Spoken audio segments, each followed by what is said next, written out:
Light.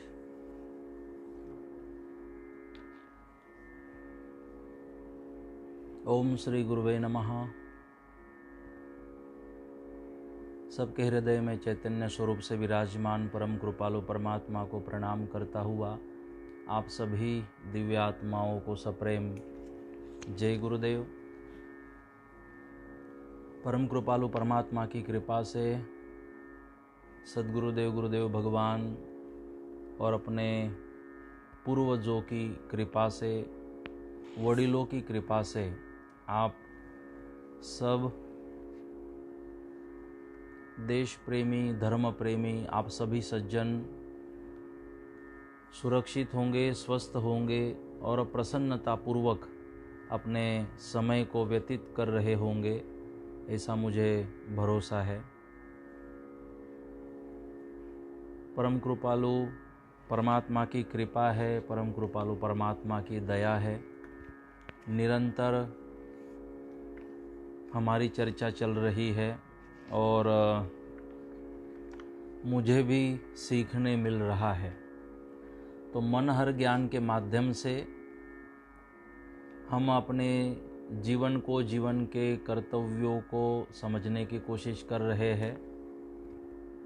सभी जो संप्रदाय है, सभी संप्रदायों का जो मूल है, सभी संप्रदायों की जो मूल ताकत है, विचारधारा, वो अपने साहित्य पर होती है। अपना साहित्य सभी संप्रदायों के लिए बहुत महत्वपूर्ण भूमिका निभाते हैं, क्योंकि कोई भी संप्रदाय साहित्य के बगैर, तत्व ज्ञान के बगैर, किसी विचारधारा के बगैर, आचार संहिता के बगैर नहीं होता। सभी संप्रदायों में साहित्य है, तत्व ज्ञान है, अपनी एक सोच है, विचारधारा है, जीवन का निर्माण करने वाली विचारधारा, जीवन को आकार देने वाली विचारधारा। तो हमारे आर्य वैदिक हिंदू सनातन संस्कृति में जो भी सारे संप्रदाय है, तो सभी संप्रदायों की ये विचारधारा और ये साहित्य बहुत महत्वपूर्ण है।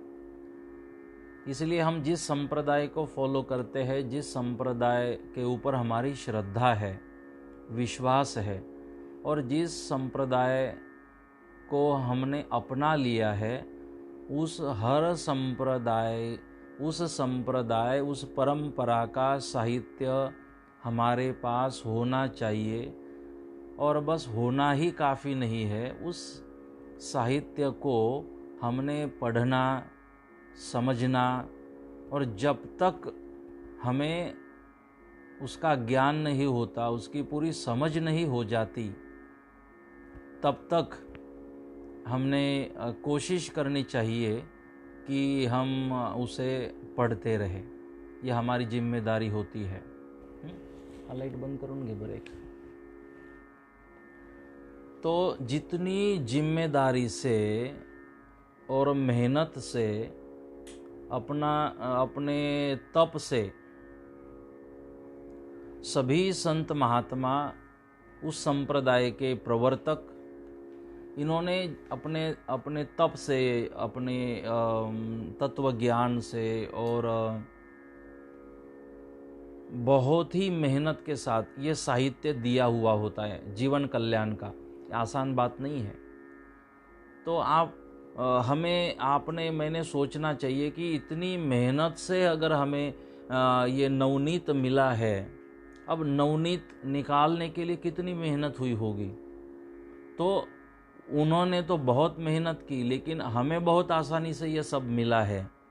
शायद आसानी से मिलने के कारण तो हम इसकी कीमत को नहीं जान पा रहे, ऐसा तो नहीं है, ऐसा भी कई बार लगता है।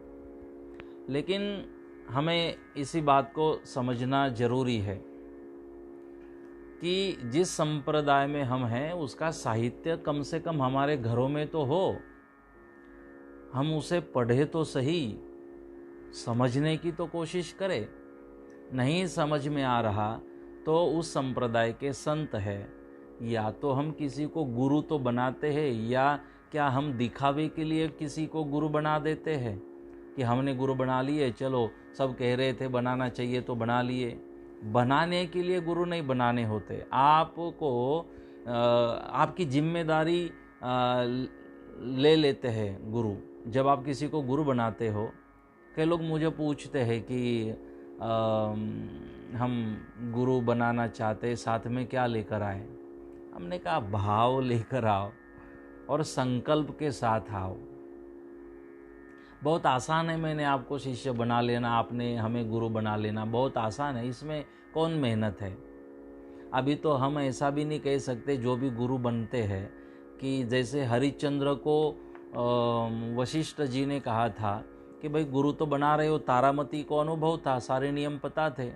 तो तारामती ने अपने घरवाले को कहा, राजा हरिश्चंद्र को, कि अब गुरु हम बनाए तो गुरु को दक्षिणा भी तो देनी पड़ेगी।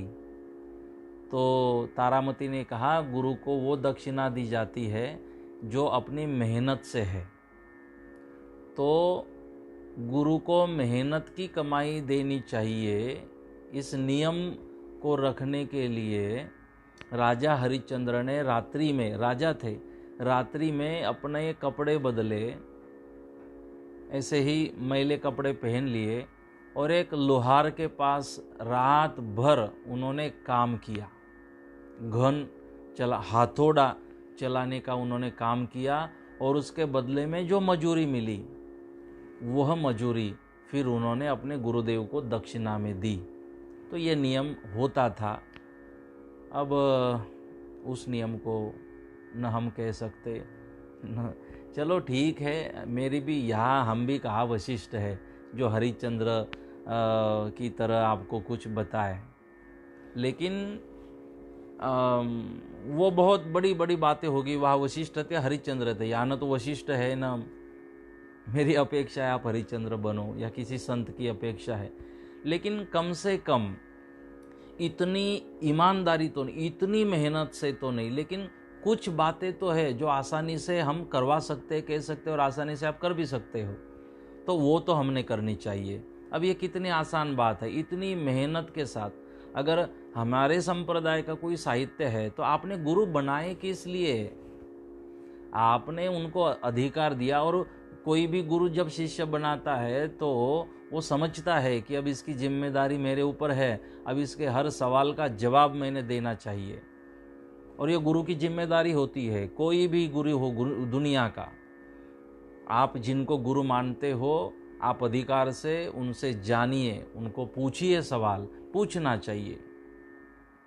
ये हमारा अधिकार होता है और इसी अधिकार को मिलने के बाद हम शिष्य कहलाते हैं या कोई गुरु हमें शिष्य कह सकते हैं। तो ये अधिकार तो वो तभी दे देते जब आपको मंत्र देते, क्योंकि उन्होंने आपकी जिम्मेदारी ली है कि आपका गृहस्थाश्रम भी सफल हो और गृहस्थाश्रम के साथ साथ आपका जो धर्म मार्ग है, जो परमार्थ है, जो भक्ति है, जो साधना है, वो भी सफल हो। दोनों को बैलेंस रखते हैं और आप लोगों से ये सब कुछ करवाना हमारी जिम्मेदारी बनती है जब हम गुरु बनते हैं और आपको शिष्य स्वीकारते हैं।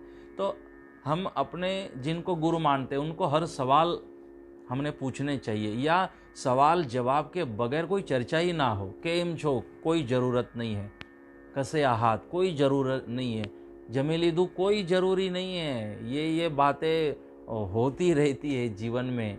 भूख लगने पर गुरु भी खाना खा ही लेते, कहाँ भूखे रहते। और भूख लगने पर शिष्य भी भोजन कर लेता है, भूखा नहीं रहता। वो ये नहीं सोचता गुरु जी का फोन आएगा फिर भोजन करूँ, शिष्य का फोन आएगा फिर मैं भोजन करूँ, नहीं होता है। ये तो रूटीन काम है आपका, ये तो कर्म है, ये हर कोई कर लेते। लेकिन जब गुरु से बात करने का समय मिले तो जरूर हम इन संसार की चर्चा न करते हुए हम अध्यात्म की चर्चा करें, समझे। विवेकानंद जी तब तक शांत नहीं बैठे जब तक उनको आत्मानुभूति नहीं हुई, वो तब तक तड़फते रहे। विवेकानंद रोते रहे, आंसू बहते रहे और तब शांत हुए जब गुरुदेव से उनको आत्म साक्षात्कार मिला, आत्मानुभूति मिली। तो हाँ, ऐसे ही होता है कि तड़प शिष्य के हृदय में भी होनी चाहिए और तड़प गुरु के हृदय में भी होनी चाहिए। शिष्य के हृदय में तड़प होनी चाहिए कि मेरे जीवन को मैं समझने की कोशिश करूं और मैं पालूं उस सारे आनंद को, ब्रह्मानंद को, उस परम सुख को, मैं उस अनुभूति को कर लूं। मनुष्य जन्म में ही यह सब होता है। और वो तड़प शिष्य के जानने की, मुमुक्षु बनकर, एक जिज्ञासु बनकर वो तड़प होनी चाहिए कि मैं कहाँ से आया, मैं हूँ कौन, मैं कहाँ जाऊँगा, मुझे अपने आप को जानना है, मुझे आत्मानुभूति चाहिए, मुझे अपने मूल स्वरूप को जानना है, निज रूप को जानना, ये तड़प होनी चाहिए। और गुरुदेव के हृदय में तड़प होनी चाहिए, किसी भी तरह मैं अपने शिष्यों को इस अनुभूति को कराऊं। दोनों की ये तड़फ जब होती है और तब कुछ बात बनती है। तो होना चाहिए। कहने का मेरा भाव है कि जिस संप्रदाय में हम हैं उस संप्रदाय का, मैं इसलिए मुझे याद आया कि जैसे मैंने शिक्षापत्री कहा, तो कई लोगों ने शिक्षापत्री ढूंढी, बहुत ढूंढने के बाद शिक्षापत्री की किताब मिली।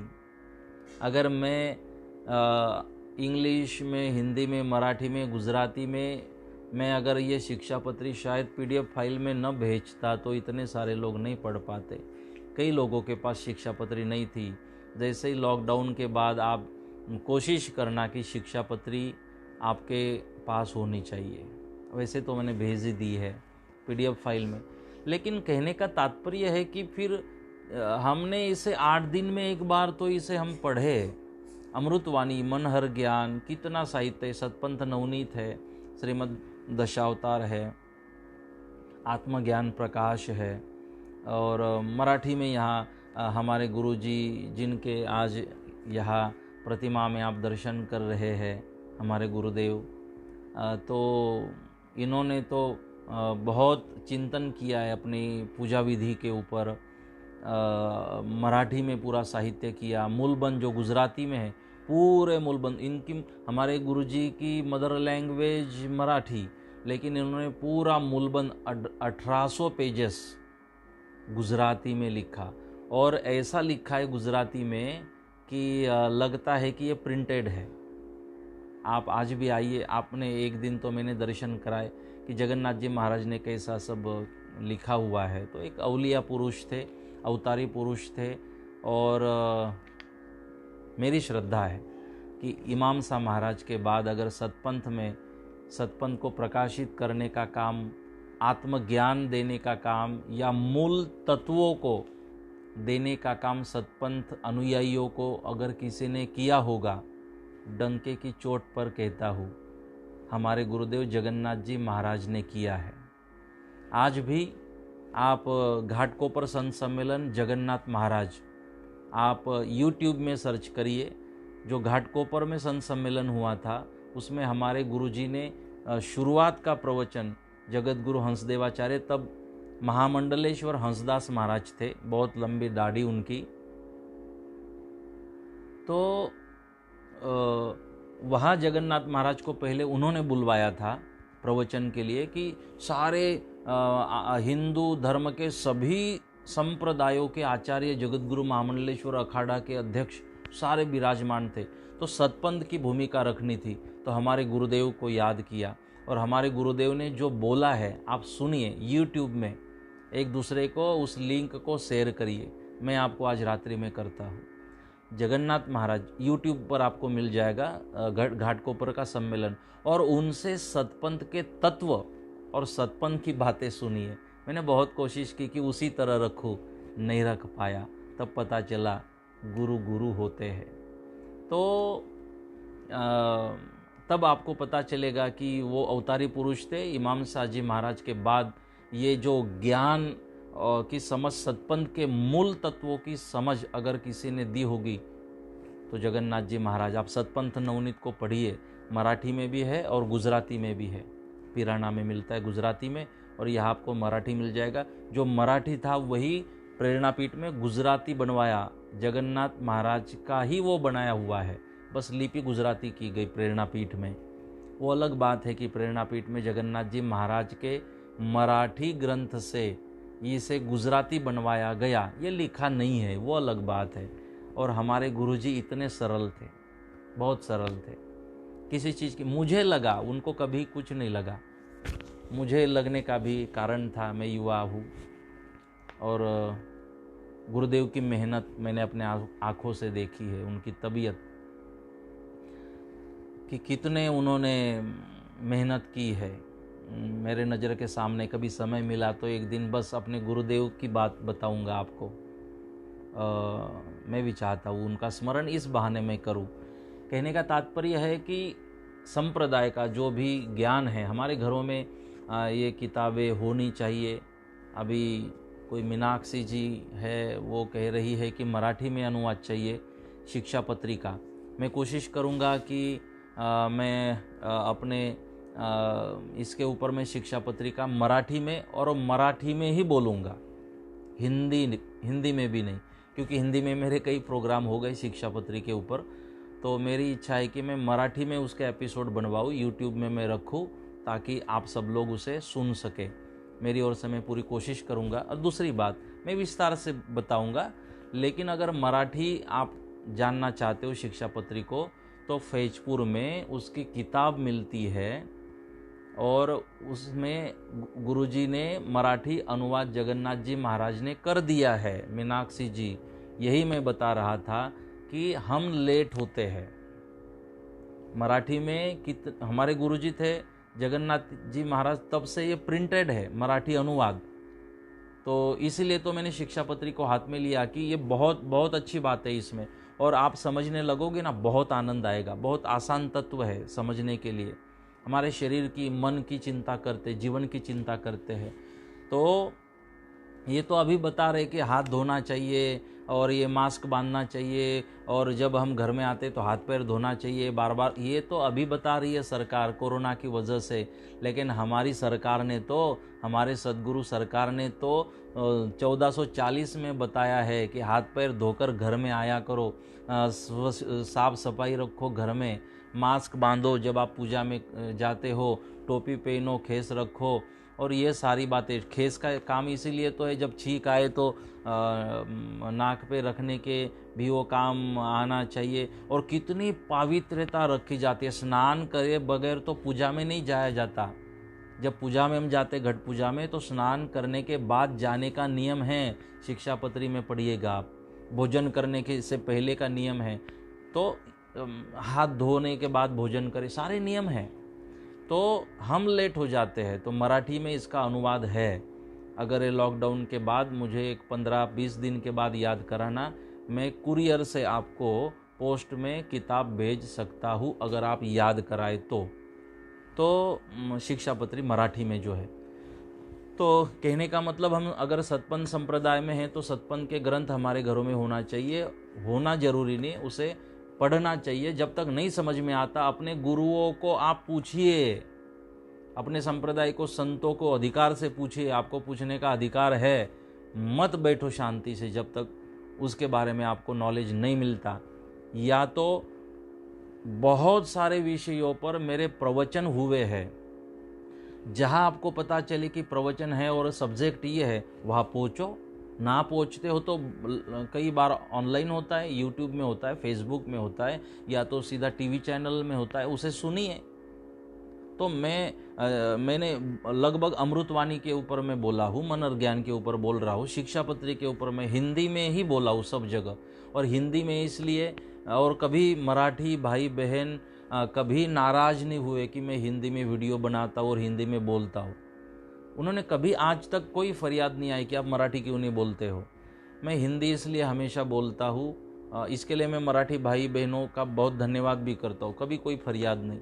तो हिंदी इसलिए कि गुजरात में भी चलती है, महाराष्ट्र में भी, मध्य प्रदेश में भी, देश विदेश में सारी जगह चलती है। इसलिए मेरी कोशिश होती है कि मैं जब बोलूँ हिंदी में बोलूँ ताकि सब समझे, क्योंकि मेरी भी कुछ लिमिट है समय की या आवाज़ की सारी। तो जहाँ मेरे प्रवचन हैं आप उसे सुन सकते हो। यूट्यूब में मेरे सारे प्रवचन हैं, मेरी सारी कथाएं हैं, उसे आप सुन सकते हो। जहाँ मेरी कथाओं का आयोजन है, प्रवचन, वहाँ आप जब आपको पता चले आप वहाँ पहुँच सकते हो, आ सकते हो। हर जगह निवास की, भोजन की व्यवस्था होती है, आप उसका लाभ ले सकते हो। इतनी तड़प तो आप में होनी चाहिए कि कई श्रोता है मेरे साथ, मैं जहाँ कथा में जाऊँ, पूरे भारत में जहाँ कथा में जाऊँ, 1200-1500 लोग मेरे साथ चलते हैं। वो फिक्स है, सारे वो फिक्स वोटिंग है। इतने लोग मेरे साथ आएंगे ही आएंगे, किसी कारणवश नहीं आ पाए तो। नहीं तो ये जहाँ भी मेरा कोई, मैंने अगर कहा कि व्यवस्था है तो सब वहाँ पहुँचते हैं, आते हैं, ऐसे भी लोग हैं। तो तड़फ होनी चाहिए कि कहीं भी जाके मैं ज्ञान सुनूं और अपने संप्रदाय के नॉलेज को मैं समझूं। बस सतपंथी होना काफ़ी नहीं है, किसी भी संप्रदाय के। आप स्वामीनारायण होना काफ़ी नहीं, वारकरी होना काफ़ी नहीं है। मैं जिस संप्रदाय से हूँ, परंपरा से, उसका मुझे बेसिक नॉलेज होना चाहिए, तत्वों का ज्ञान होना चाहिए। जब आपको कोई पूछे आपका संप्रदाय, तो संप्रदाय के तत्व उसको आपने इस तरह समझाना चाहिए कि उसकी भी इच्छा हो जाए कि मैं इन तत्वों को फॉलो करूँ, इस परंपरा को फॉलो करूँ। हाँ, आप संदेशवाहक क्यों नहीं बन सकते? आप एक मैसेंजर का काम क्यों नहीं कर सकते? आप एक दूत क्यों नहीं बन सकते? जितना जरूरी है हमने नियमों का पालन करना, उसी तरह जरूरी है औरों को भी नियमों को बताना और प्रवृत्त करना।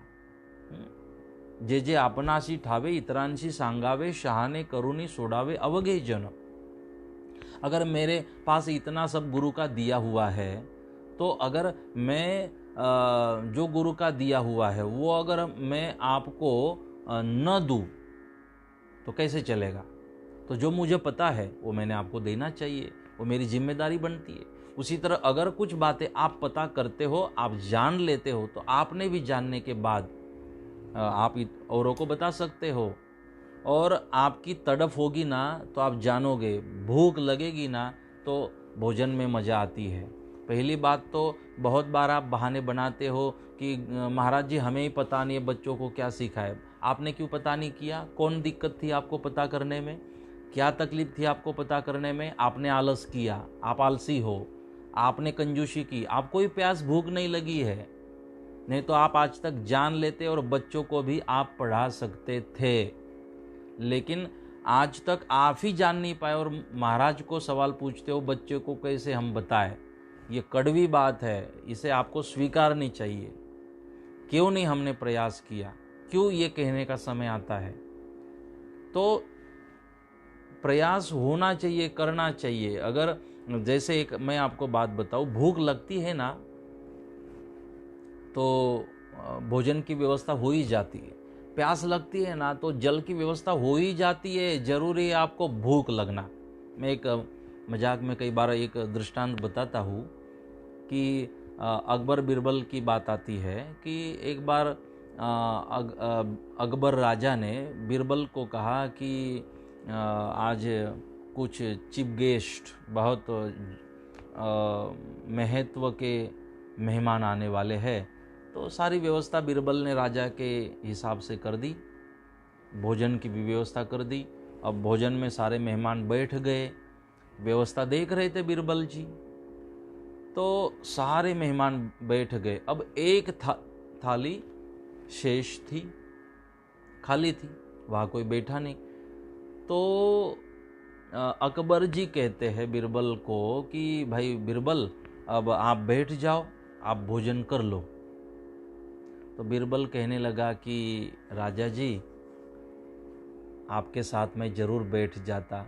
आपके साथ, राजा के साथ बैठना, भोजन करना, वो भी सोने के थाली में, और इच्छा भोजन किसके नसीब में है? बोले बातें मत बना, बैठ भी जा। बोले नहीं राजा जी, अगर वो होती तो मैं बैठ जाता। अरे बोले वो छोड़, तू तो बैठ जा, तू तो कर ले। राजा जी किसके नसीब में आपके साथ में बैठकर भोजन पाना? तो बैठ जा। जरूर बैठ जाता अगर वो होती। अरे उसे रहने दे, तू बैठ जा, क्यों समय बर्बाद कर रहा है? राजा जी आपके आज्ञा का जरूर पालन करता, अगर वो होती मैं बैठ जाता। अब अकबर सोचने लगे कि वो कौन, ये जान लेते पहले, तब अब मैं भी भोजन कर पाऊंगा, नहीं तो मैं भी भोजन नहीं कर पाऊंगा। मन में संशय है। तो पहले अकबर ने पूछा, बिरबल ये बता वो कौन? मैं बता रहा हूँ भोजन कर लो, तू बता रहा है कि वो होती तो मैं भोजन कर लेता, वो कौन? तब बीरबल ने कहा, राजा जी भूख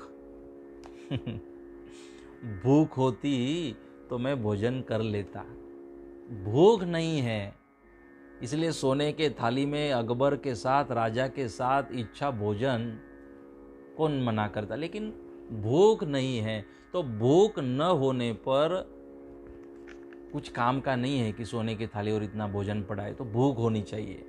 जब भूख होती है तब भोजन का आनंद मिलता है, तब भोजन होता है। तो इसलिए भूख आपको होती ना तो जरूर आप कोशिश करते, सीख लेते। अगर तड़फ होती तो मैंने शायद एक दिन उस बात को कहा था कि मुझे भगवान की अनुभूति चाहिए, यह सवाल पूछा था विवेकानंद ने। और विवेकानंद को कहा कल सुबह आना। सुबह जब विवेकानंद जी मिलने गए तो गुरुदेव नदी में स्नान करने गए थे, वहाँ मिलने गए। गुरुजी ने कहा चलो आप भी स्नान करो। विवेकानंद जी को जल में बुलाया और जैसे डुबकी लगाई, विवेकानंद को दबाए रखा नीचे। अब बचने के लिए वो तड़फने लगे, हाथ पैर झटकने लगे। थोड़ी देर के बाद फिर छोड़ दिया गुरुदेव ने, रामकृष्ण परमहंस जी ने विवेकानंद जी को। हाफते हाफते खड़े हो गए। विवेकानंद जी बोले, गुरुदेव ये क्या कर रहे थे? तो विवेकानंद, ये तेरे सवाल का जवाब था। बोले, मेरे सवाल का जवाब? बोले, तू कल पूछ रहा था ना भगवान की अनुभूति कब होगी। तो बोले, अब तू बचने के लिए जिस तरह तड़फ रहा था ना, हाथ पैर हिला रहा था, ऊपर आने की कोशिश कर रहा था, तो ये बचने के लिए जितनी तू कोशिश कर रहा था, तड़फ रहा था, उतनी ही तड़फ जब भगवान को मिलने की हृदय में जागेगी तब भगवान की अनुभूति होगी, तब तक नहीं। तो हमारे हृदय में ये तड़फ जागनी चाहिए, वो भूख होनी चाहिए। आप भूख लगेगी ना, मिलेगा आपको जो चाहिए। ये तड़फ उठेगी ना, जरूर जो चाहिए वो ज्ञान भी आपको प्राप्त होगा, वो सारा नॉलेज मिलेगा आपको, वो सारा प्राप्त हो सकता है। लेकिन भूख लगे तो, नहीं तो फिर बहाने बनाते हैं। कई एक मीटिंग में हम गुजरात में गए, उसमें ये सारी चर्चा हुई। तो मुझे कहने लगे कि महाराज जी अपने संप्रदाय में प्रचार प्रसार का काम होना चाहिए। मैंने बोला सही बात है, आपको बहुत धन्यवाद, होना चाहिए, आपके विचार अच्छे हैं। सवाल जवाब चल रहा था और मैंने जितनी भी शिविरें की तो सवाल जवाब के ऊपर ही मैंने ज़्यादा शिविर की। तो उसने और कहा कि महाराज जी हमारी संप्रदाय में अमृतवाणी मनोहर ज्ञान है, इसके ऊपर प्रवचन होने चाहिए, तब तो लोगों को पता चलेगा। और मैंने कहा आपकी बात अच्छी है, मैं अमृतवाणी के ऊपर प्रवचन करने के लिए तैयार हूँ, मैं मनोहर ज्ञान के लिए प्रवचन करने के लिए तैयार हूँ। कब बुलाया आपने? आपने आयोजन तो करना पड़ेगा। तो बोलने से बातें नहीं बनती, बोलने से नहीं होगा कुछ। आप हमेशा बहाना बनाते हो। अगर मेरे ऊपर आपकी श्रद्धा है, मुझे मानते हो, मेरे वाणी को स्वीकारते हो, पसंद करते हो, मेरे विचारों को पसंद करते हो, तो इस बात को जरूर स्वीकारिएगा। आप बहाने बनाते हो, तब तक बहाने बनते रहते हैं जब तक हमें भूख नहीं लगती और तड़फ नहीं लगती। नहीं तो कितनी मेरे प्रवचन हुए, आप YouTube में भी आप सुन सकते हो, अमृतवाणी के कितने मेरे प्रवचन हैं। बहुत सारी बातें हमने उसमें रखी है। जिसको भूख लगती है ना, वो ढूंढता है। जैसे शराब पीने वाला होता है, शराब पीने वाले को कभी पता बताना नहीं पड़ता, वो ढूंढ लेता है। कहीं भी किसी दुनिया के कोने में जाए, शराब पीने वाला जहाँ जाएगा, समय हो जाए ना, वो दुकान ढूंढ लेगा, पी लेगा, अपनी मस्ती करेगा। तो शराबी अगर इतनी बुरी चीज के लिए कहीं भी कोने में जाकर अपनी आदत को वो पूरा करता है, कहीं भी ढूंढ कर पी ही लेता है शराबी, तो उसकी तरह हमें भी क्यों नहीं चढ़ती है ज्ञान की शराब? ये ज्ञान का जो रस है, ये नशा है ज्ञान का, क्यों नहीं चढ़ता? कि वो अपने आप ढूंढ लेता है, क्योंकि वो उसके अधीन हो चुका है शराब के। ढूंढेगा ही ढूंढेगा, शांत बैठेगा ही नहीं जब तक ना मिले। तो वैसे जब नशा ज्ञान की, समझने की हमें चढ़ेगी तो आप ढूंढ लोगे। बहाना नहीं बनाओगे। इसलिए हमारी जिम्मेदारी बनती है। कब तक बहाने बनाते रहेंगे, कब तक हम भागते रहेंगे? नहीं, न तो इसमें आपका कल्याण है, न आपके पीढ़ी का कल्याण है। क्योंकि आपके पीढ़ी को आप मुझे बताइए क्या देना चाहते हो? आप घर देना चाहते हो पीढ़ी को? घर देने से, बहुत बड़ा बंगला बना के देने से पीढ़ी का कल्याण होगा, बहुत बैंक बैलेंस देने से पीढ़ी का कल्याण होगा, बहुत सोना चांदी इकट्ठा करके रख लो, बहुत EFD बना के रख लो, इससे बेटे का कल्याण होगा, बहुत सारा धन इकट्ठा कर लो, बहुत खेती आप उसके लिए छोड़ दो, इससे अपने संतान का कल्याण होगा। ये करना चाहिए, संतान के लिए ज़रूरी है, लेकिन इसकी कीमत तो बेटा तब करेगा जब आप धर्म के संस्कार उसको दोगे, तब वो कीमत करेगा आपकी भी।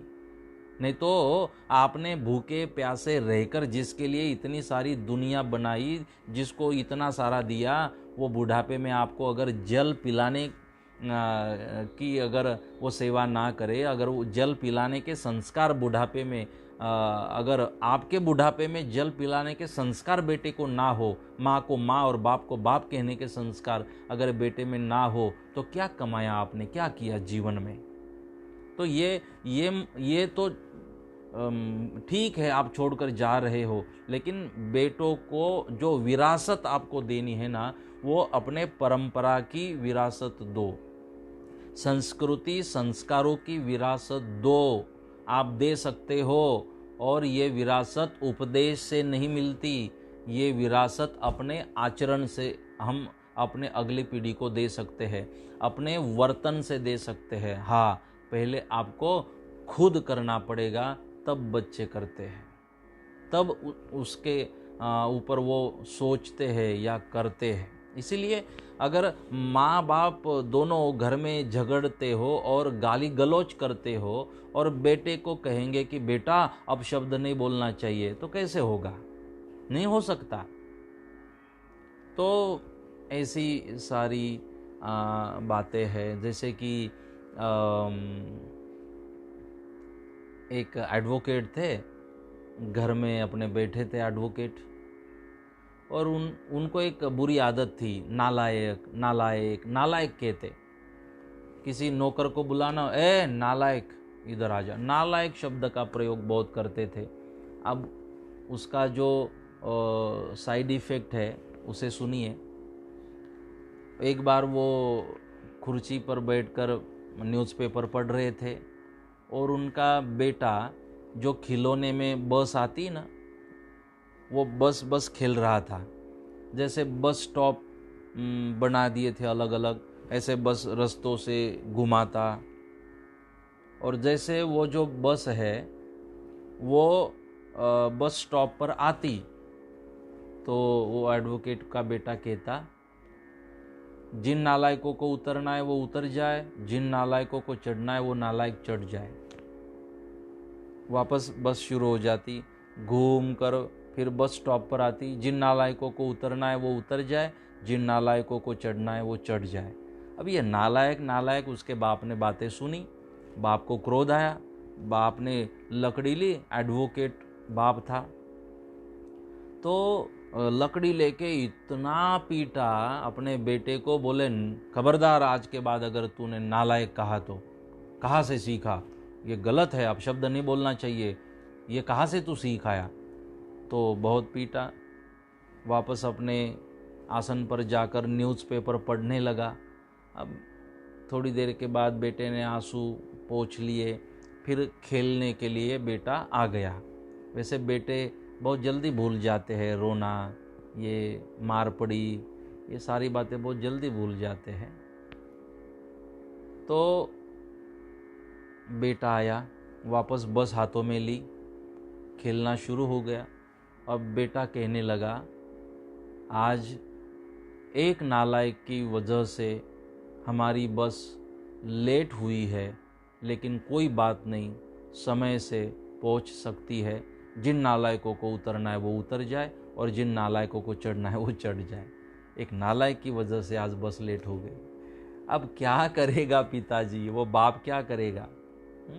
कई बाप तो मैंने देखे कि अपने ही बेटे को क्रोध में कहते रहते गधे का बच्चा, उल्लू का पट्टा। अपने बेटे को ये भूल जाते कि उल्लू में अपने आप को कह रहा हो, गधा में अपने आप को कह रहा हो।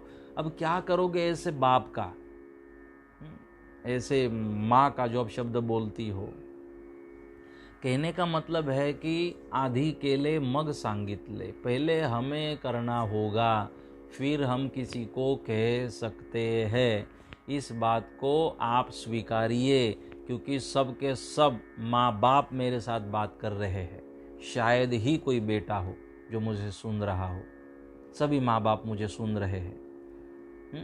किसी आपकी कोई तो भूमिका परिवार में है जो मुझे सुन रहे हो, तो ज़रूर हम अपनी ओर से अपनी जिम्मेदारियों को निभाएं। तो कहने का मेरा तात्पर्य है कि हम इन बातों को सोचें और सवाल पूछें।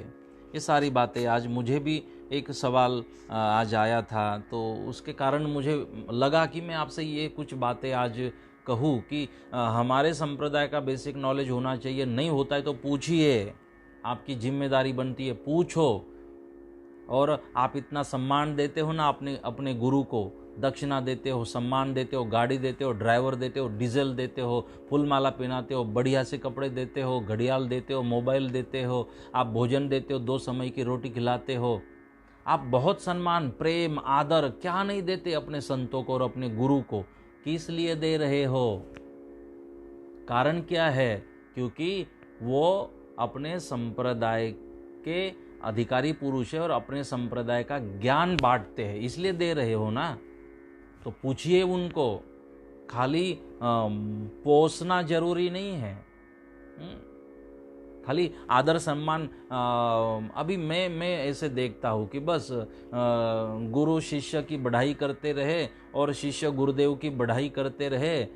फिर ये बात मुझे याद आती है कि लोभी गुरु लंपट चेला, दोनों का नरक में ठेलम ठेला, ऐसे बात बन जाती है। ये मैं आज देखता हूँ कि स्तुति में वाह बेटा, वाह गुरुदेव, वाह गुरुजी, वाह गुरुजी, सरस गुरुजी, खूब छान गुरुजी। ठीक है, स्तुति और गुरुदेव की ओर से भी फिर ये सारी बातें कही जाती है। शिष्यों के लिए एक दूसरे की मान, बढ़ाई, सम्मान नहीं। ये जो रिश्ता है ना, मान, सम्मान, स्तुति, निंदा के लिए नहीं है। ये रिश्ता ज्ञान का रिश्ता है, ज्ञान के कारण जुड़ा है, ज्ञान के लिए ही जुड़ा रहना चाहिए, और ज्ञान है तब तक ही जुड़ा रहना चाहिए। ये रिश्ता बहुत पवित्र रिश्ता है, दुनिया में सबसे पवित्र रिश्ता है, जिम्मेदारी का रिश्ता है ये गुरु शिष्य वाला। बाकी रिश्ते तो आपके एक गृहस्थाश्रम के रिश्ते हो सकते हैं, एक भौतिक जगत के क्षणिक क्षणभंगुर रिश्ते हो सकते, लेकिन ये रिश्ता आत्मोन्नति का, सद्गति का, आत्मकल्याण का, निज रूप को जानने का, जन्म मृत्यु के चक्र को रोकने का, अपनी सुप्त शक्तियों को जागृत करने का ये रिश्ता है। इसलिए इसके महत्व को समझते हुए हमने रहना चाहिए।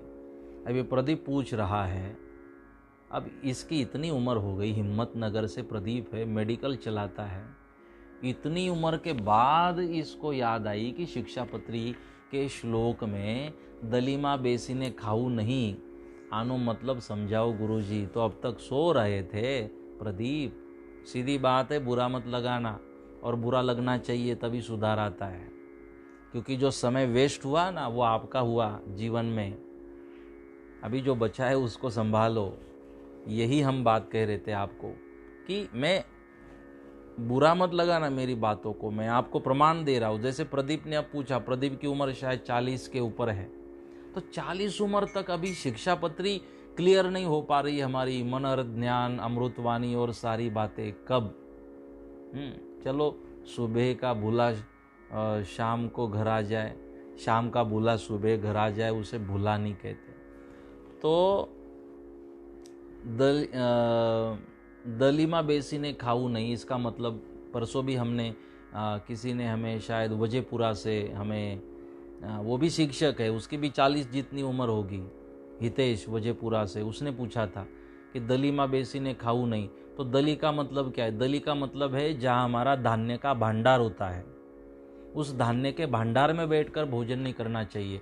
या दली को कहा जाता है रसोई घर, रसोई घर में बैठकर भी भोजन नहीं करना चाहिए, ऐसा नियम है।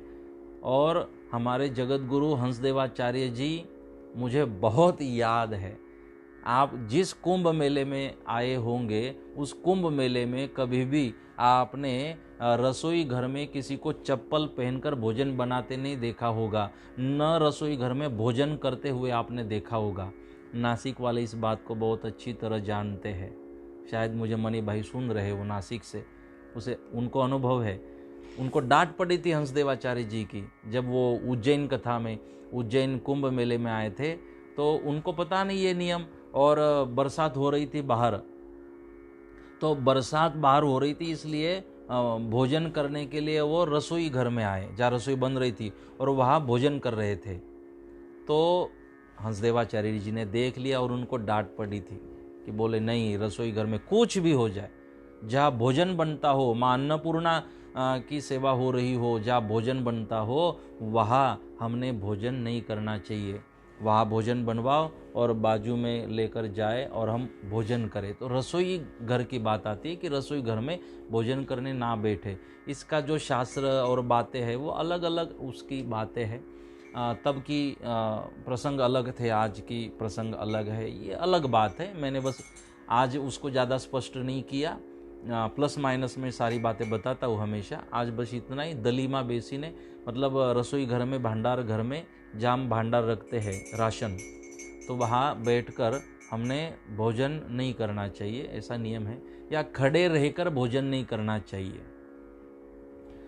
ये सारे भोजन करने के नियम है। न तो खड़े रहकर हमने पानी पीना चाहिए। इसे आप विज्ञान वालों को पूछ लीजिए, पानी खड़े रहकर हम पी सकते हैं, शिक्षापत्री में नियम है पानी बैठकर पियो, भोजन बैठकर पियो। एक बात को मैं क्लियर करता हुआ मैं आज अपनी बात को विश्राम करूंगा, क्योंकि उसी को स्पष्ट करने मैंने आज शुरुआत की थी, लेकिन वो अंतिम समय भी आ गया तो स्पष्ट नहीं हुआ। आज मुझे एक बात और पूछी गई थी कि प्राणी पत्थरनी पूजा न करवी, ऐसा शिक्षापत्री में आता है कि प्राणी पत्थरनी पूजा न करवी। तो ये मुझे पूछा गया हैदराबाद से, रवि किरंगे की ओर से। उन्होंने पूछा, मराठी मातृभाषा है उनकी, तो सही बात है, लेकिन उसकी भी उम्र अभी शायद 35 होगी, 35, इंजीनियर है, हैदराबाद में रहता है। तो अब 35 उम्र में पूछ रहा है कि प्राणी पत्थरनी पूजा न करवी। कहने का मेरा तात्पर्य है कि बुरा मत मानना कि युवावस्था में हमें इसको समझना होता है संप्रदाय को, और फिर वृद्धावस्था में जो समझते हैं उसको जीना होता है। अब बुढ़ापे में समझोगे तो जीवोगे कब? ये तो समझने से कल्याण नहीं होता, समझने के बाद जीने से कल्याण होता है। तो जीने के लिए भी तो समय चाहिए, इसलिए जल्दी समझने की कोशिश करिए, फिर जी सकते हो। तो शिक्षापत्री में और एक बात आती है कि प्राणी पत्थरनी पूजा न करवी। मराठी में जो लिखा है तो उसमें पानी पत्थरनी पूजा न करवी ऐसा लिखा है, और गुजराती में जो लिखा है उसमें प्राणी पत्थरनी पूजा न करवी। तो ये आज दोपहर में भी एक माता जी आई थी, शायद मुझे सुन रही हो, चिनावल से कोकिला महाजन, तो उन्होंने भी ये सवाल मुझे पूछा था। और कोई थे जो मेरे साथ बात कर रहे थे दोपहर के समय में इसी बात, धानोरा से ईश्वर मुखी। तो प्राणी पत्थरनी पूजा न करवी, अब पानी है या प्राणी है वो मैं कल स्पष्ट करूंगा। और तो प्राणी पत्थरनी पूजा न करवी, इसका मतलब ये नहीं हम प्राणियों की पूजा न करें। हम गाय माता प्राणी है, पूजा नहीं करते, हम सांप की पूजा करते हैं, हम चूहे की पूजा करते हैं, गणपति का वहन है, हम मोर की पूजा करते हैं, भगवान शिव के परिवार का एक सदस्य मोर है। तो जहरीले सांप की भी हम पूजा करते हैं, हम गाय माता की पूजा करते हैं। या महाराष्ट्र में तो कितना बड़ा एक उत्सव होता है बैलों का, गुजराती में कहते बड़द, बैल पोड़ा। तो उस दिन बैलों को सजाया जाता है, गांव में घुमाया जाता है, भोजन कराते हैं, उनका श्रृंगार कराते हैं। उस दिन बैलों से काम नहीं कराते उन दिनों। तो प्राणी पत्थरनी पूजा न करवी का मतलब हम प्राणियों की पूजा न करें, ऐसा नहीं होता है कि प्राणी की पूजा मत करो। तो उसमें प्राणी शब्द का उल्लेख है और कतई वहाँ पर ये उद्देश्य सद्गुरुदेव का नहीं है कि हम प्राणियों की पूजा न करें और हम पत्थर की पूजा न करें, क्योंकि अगर हम पत्थर की पूजा, सतपंथ संप्रदाय में मूर्ति पूजा का विरोध नहीं है, क्योंकि प्रतिमा आप बनवाए या आप प्रतिमा कागज की बनती है और मूर्ति पत्थर की बनती है, तो मूर्ति भी मूर्ति पूजा अगर सतपंथ में नहीं होती तो प्रतिमा पूजा भी सतपंथ में नहीं होती। तो पत्थर का भी विरोध नहीं है और प्राणी पूजा का भी उसमें विरोध नहीं है। और पानी अगर शब्द आता है तो पानी की भी पूजा मत करो, ऐसा नहीं है। सतपंथ में तो पानी की ही पूजा होती है। कलश में, घट में जल भरा जाता है और वारी यज्ञ किया जाता है। वारी यज्ञ सही नाम है पूजा का, मतलब जल यज्ञ। वारी मतलब जल, तो जल की तो पूजा की जाती है वारी यज्ञ में। कलश में, घट में जल भरा जाता है, उसी जल की पूजा की जाती है। तो पानी पूजा का विरोध नहीं है, प्राणी पूजा का विरोध नहीं है और पत्थर पूजा का विरोध नहीं है। लेकिन हमें इन बातों को समझना जरूरी है। अब प्राणी पूजा की बात जो आती है कि बस प्राणियों की पूजा ही न करते रहो। खाली पूजा करने से ही प्राणियों का पेट नहीं भरता। जैसे कि हमने पत्थर की गाय माता को घर में रख लिया, जैसे मुझे भी भेंट दी हुई है सारी मूर्ति, तो मैंने शो पीस में गाय माता की जय हो, गाय माता की मूर्ति बनाई और गाय माता की जय हो, गाय माता की आरती उतारी। क्या गाय माता का पेट भरेगा? नहीं।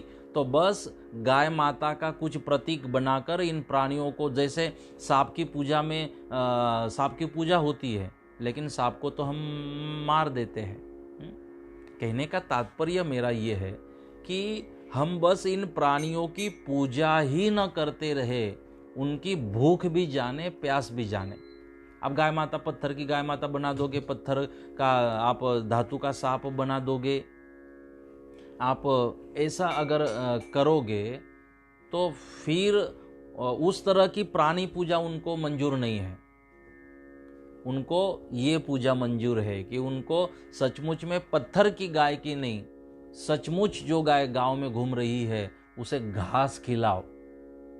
पूजा करने से, जैसे गाय माता को हार पहना दिया, गाय माता को वस्त्र पहना दिया, गाय माता को हमने पूजा किया, भर गया पेट गाय माता का? नहीं। जवाब क्या आया? नहीं।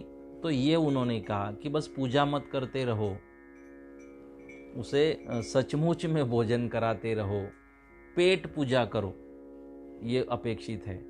तो और पानी की पूजा का मतलब है बस पानी की पूजा मत करते रहो कि कुछ भी जितना पाप करना हो कर लिया, अब जाओ गंगा जी में, नर्मदा जी में स्नान करो और सारा पाप धुल गया, इसलिए जल का उपयोग मत करो, इसलिए पूजा मत करो जल की। जल में सारे देवी देवता विराजमान है और जल को बचाना जल की पूजा है। नहीं तो एक बाजू पूजा तो हम करते, गंदगी कितना कर रहे हैं, पूजा करते हैं, गंदगी करते, नहाते, चप्पल साफ करते, बूट साफ करते, उसमें वही साबुन लगा के नदियों में गंदगी करते, कचरा फेंक देते नदियों में, तो वो उसका विरोध है वहाँ पर। और हम जड़ में फंस कर हम चैतन्य से नफरत करने लग जाते। मूर्ति का सम्मान करेंगे, मूर्ति का अपमान नहीं होने देंगे, मूर्ति के सामने झुक जाएंगे, मूर्ति को फूलमाला, मूर्ति को नैवेद्य, मूर्ति को 56 भोग, और किसी भूखे आदमी को अगर हम रोटी नहीं खिलाए, मूर्ति का सम्मान, और मूर्ति पूजा होने के तुरंत बाद किसी व्यक्ति का अगर हम अपमान करते होंगे तो वो मूर्ति वाले भगवान कैसे अपनी सेवा को स्वीकार कर सकते?